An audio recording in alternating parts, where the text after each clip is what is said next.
Hey, welcome back to Bathwinger. So I bought an airplane to finish off my flight training, and it was probably the best decision that I had ever made.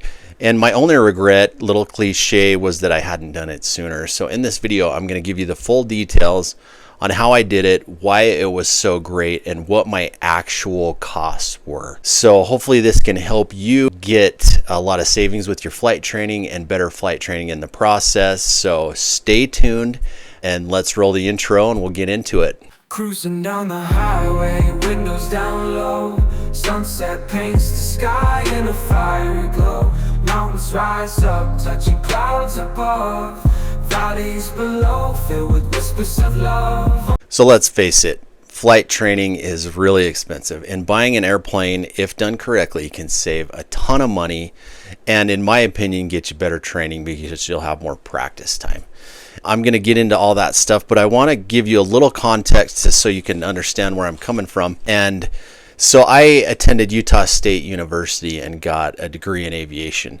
And I did that in the 2000s, graduated around 2007, started flight instructing, which was really bad timing. And there wasn't a lot of, all the airlines started going bankrupt in 2008, and there wasn't a lot of jobs out there. And so I ended up putting my aviation career on hold and pursued a military career, and I ended up retiring from the military, which is a story for another video. But I left aviation. Once I got back into it a few years ago, I had let my CFI expire, and so I needed to renew that. And the most efficient way I found, I didn't want to take the CFI check ride again if at all possible, but if you get an add-on, it automatically renews your CFI. And so I started working on my CFII.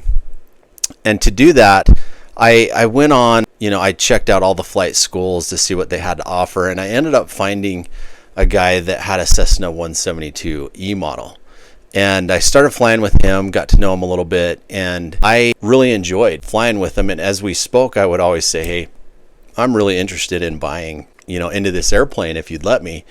Eventually, he did that. He had been splitting flight time with a couple other guys, kind of got us all together and said, hey, I'm interested in selling a portion of the plane if you guys want to. And so we did it. So I bought a quarter share of a Cessna 172 E model, and I'll put a picture of the plane here a couple times. It was gutless, but it was cheap and fun to fly. Stay tuned and I'll give you the exact benefits, my exact out-of-pocket costs, and the tools you need for success. So one of the immediate benefits of owning the plane was the ability to schedule it. At the university, you'd have to schedule weeks out. And if the plane went down for maintenance or something happened, you weren't getting on that schedule again for a couple weeks. And so it was always a little bit frustrating on my part to schedule the aircraft. With owning your own plane, the plane was ready when I wanted to go. And that was awesome. Probably one of the best benefits, aircraft availability.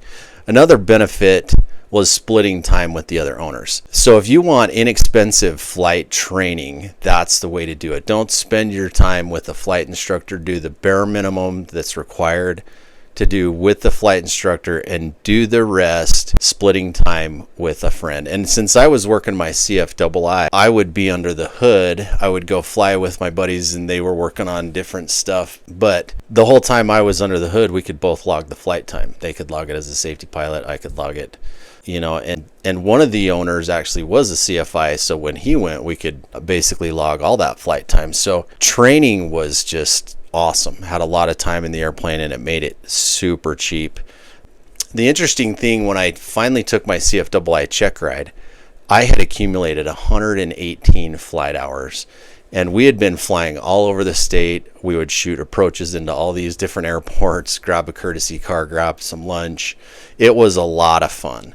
And it was more real than when I had gone to Utah State. We would always fly to the same airport, shoot the 3 approaches, and then head back just to save money. With this, I got a lot of real world experience where we picked up IFR clearances. And so when I took my exam, the DPE actually commented kind of with amazement that I was the calmest examinee that he had ever given a check ride to. And I was like, well, yeah, I've got 120 hours. I could fly all those approaches in my sleep.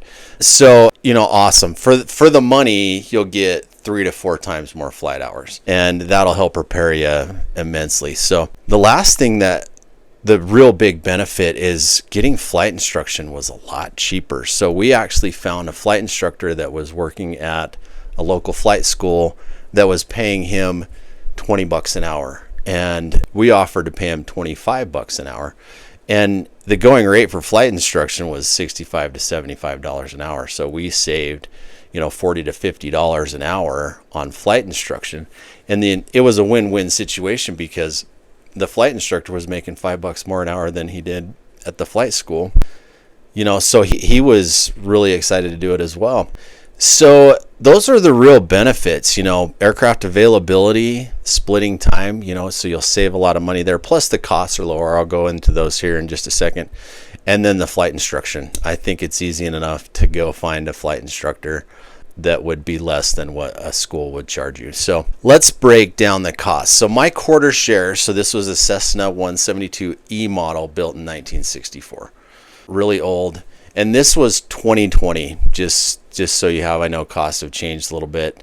They've come up, so keep that in mind as I give you these. But the quarter share, so I own 1/4 of the airplane, was $9,000. And it was owner financed and no interest. So I paid him $500 a month until it was paid off.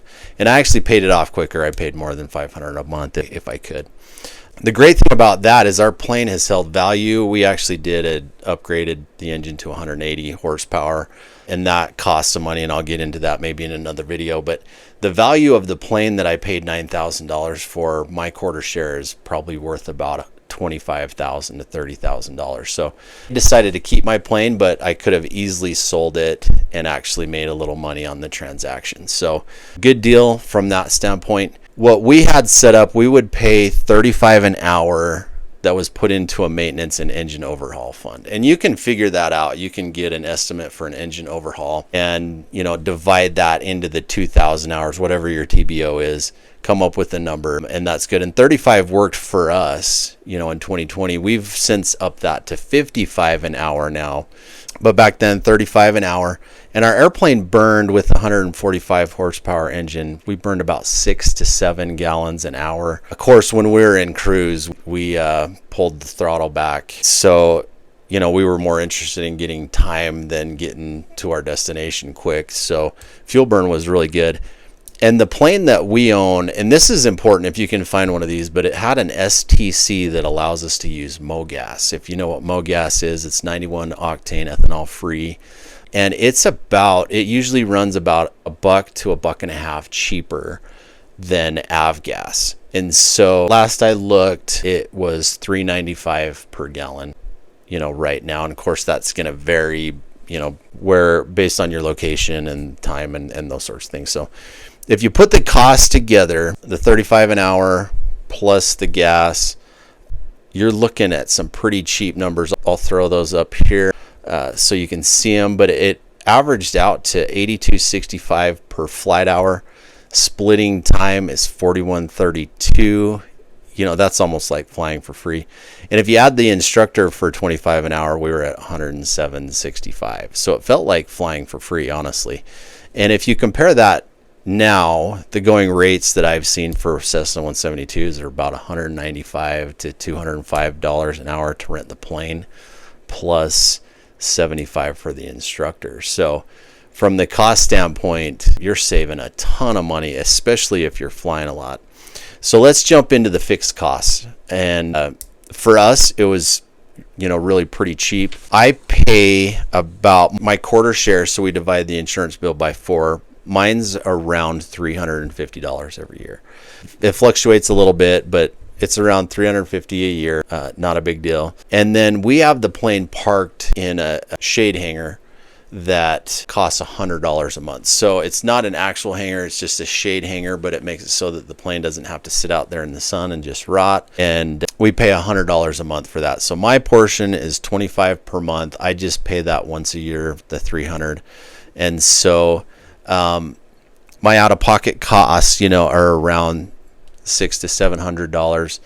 The money that we put as we fly has typically paid most of the maintenance fees. I have had on occasion to shell out at the end of the year $300 or $400 extra because we didn't fly it enough to cover the annual, but our annual inspections run around $3,500. So the biggest piece of advice that I can give, if you want to set up this same thing for yourself, is to do your due diligence. Find people you can work with and get everything legally binding and in writing. So when we did this, we have bylaws that protect us, and everything is written out and signed by all of us. And we met together, agreed on it. And the guys that I own the airplane with are good pilots.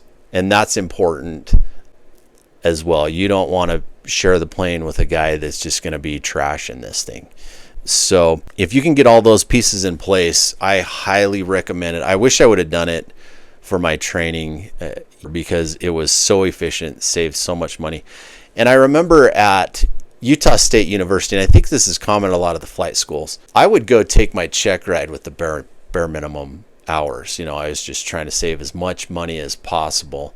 And I think that leads to less quality of training and more stressful check rides. So this will definitely be more stress-free on that end. You'll get more flight time. There's really not a bad scenario if you do it right. So thanks for watching. If you have any questions, leave them in the comments, and then don't forget to like and subscribe. Until I see you next time, fly safe.